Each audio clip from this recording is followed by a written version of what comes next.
বকুল বেগম, কি অবস্থা বলেন তো?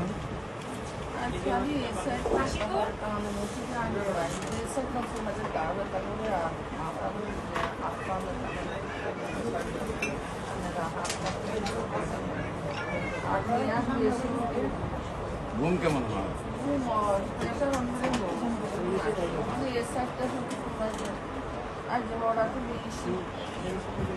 খাবার হয়েছে কেমন? প্রস্রাব কি লাগায়নি, পায়খানা কি লাগায়? সবচেয়ে বেশি হয়েছে দেখি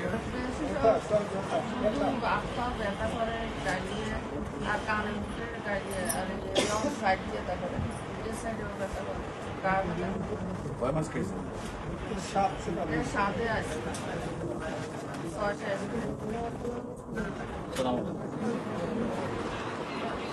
অনেক ঠান্ডা